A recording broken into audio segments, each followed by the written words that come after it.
Les nouvelles ne sont pas bonnes. L'Afrique va bientôt connaître une guerre sanglante qui va décimer une bonne partie de la population si nous ne prenons pas garde.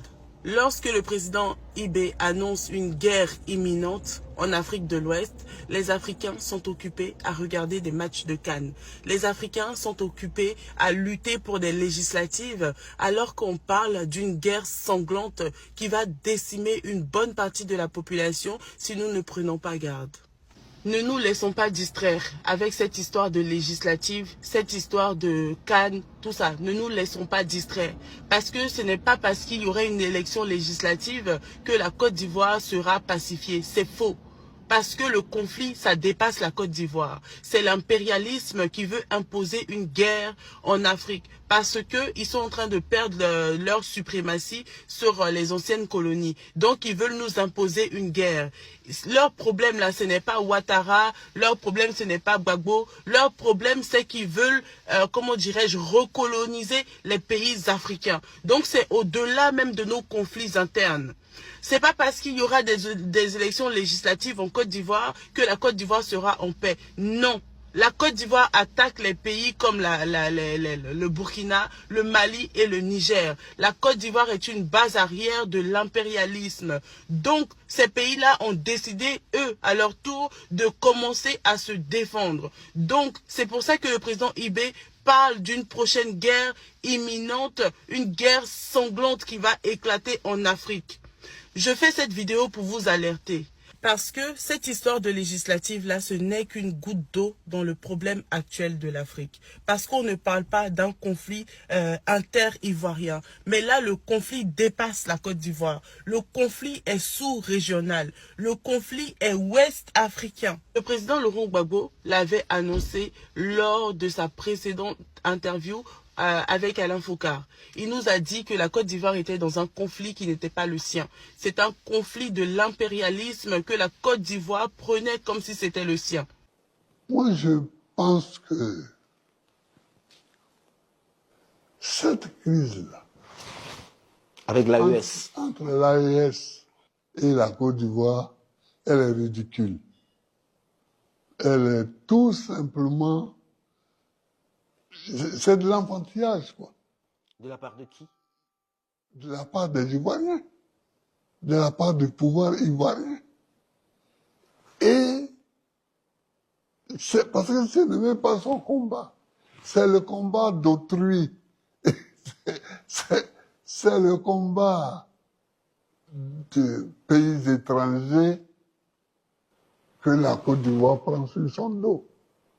Comment ça? Vous pensez qu'aujourd'hui... Oui. Or, la Côte d'Ivoire ne peut pas vivre sans être en bonne relation avec le Mali, avec le Niger, avec le Burkina Faso.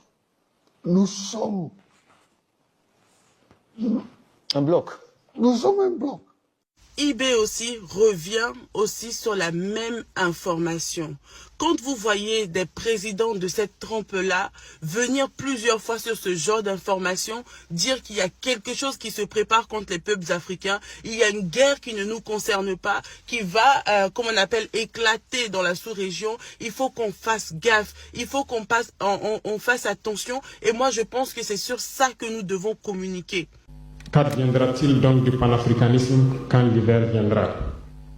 L'hiver viendra parce que la guerre se transporte en Afrique de l'Ouest. Les impérialistes font tout pour mettre l'Afrique de l'Ouest à feu et à sang. Mais du sommet de l'État jusqu'à certaines populations, soit nous faisons semblant de ne pas voir venir le danger, ou bien nous sommes nous-mêmes complices de ce qui va arriver. Le chaos pourrait s'installer. Je dis bien pourrait s'installer. Beaucoup de gens pourraient mourir. Nous allons nous entretuer de manière tellement atroce que pendant ce temps, ils seraient là à piller nos richesses, à imposer leur volonté. Et ceux qui vont survivre de cette tragédie n'auront que deux choix.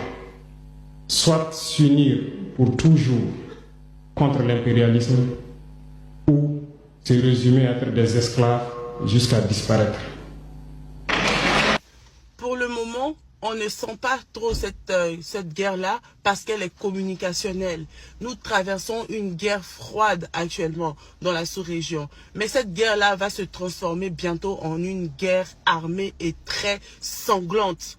Une guerre qui va décimer une bonne partie de nos populations si nous ne prenons pas garde. Le président Ibé a dit, pendant que nous serons là en train de nous entretuer, les Occidentaux, les impérialistes seront là en train de pomper nos ressources. Nous devons faire attention, chers Africains. Nous devons faire attention. Nous ne sommes pas en guerre contre les Africains, mais la guerre doit être dirigée vers les impérialistes.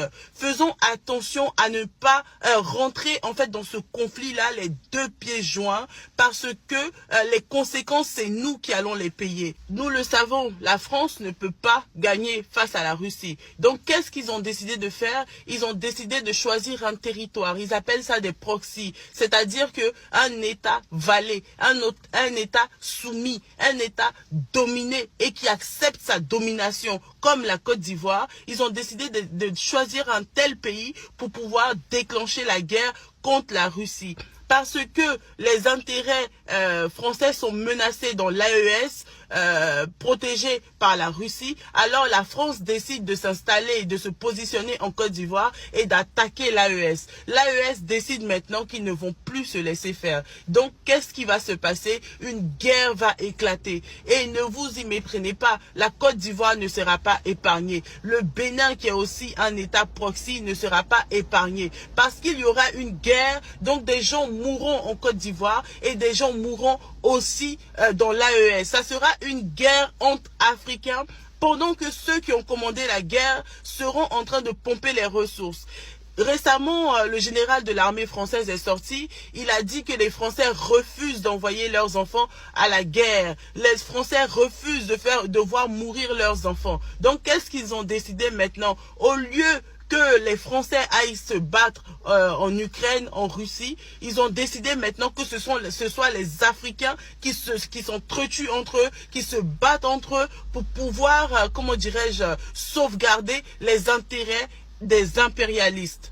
Cette fois-ci, il n'y a pas de tirailleurs sénégalais. Il n'y a pas d'Africain qui va aller volontairement aller faire le conflit, comment dirais-je, en Russie, qui va aller se tuer là-bas. Cette fois-ci-là, cette génération-là, ils n'ont pas trouvé d'Africain qui est prêt à aller se sacrifier pour eux. Donc là, qu'est-ce qu'il faut faire? Si les Africains ne peuvent pas se déplacer, alors menons la guerre sur eux-mêmes leur territoire et là, ils n'auront pas le choix que de se battre.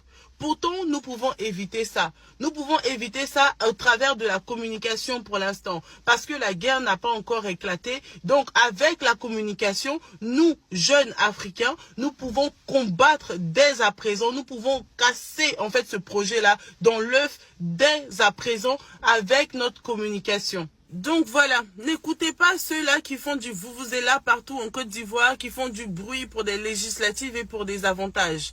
Ne tenez pas compte de ce qu'ils sont en train de faire, parce que la Côte d'Ivoire n'est pas encore sortie d'affaires. La Côte d'Ivoire est un territoire qui mène la guerre contre nos pays voisins, contre nos frères. Donc là, bientôt, il y aura des représailles. C'est de ça qu'il s'agit. Nous, Ivoiriens, nous devons communiquer, nous devons lutter pour que la Côte d'Ivoire arrête de menacer les pays voisins et que nous ayons une paix et une paix véritable.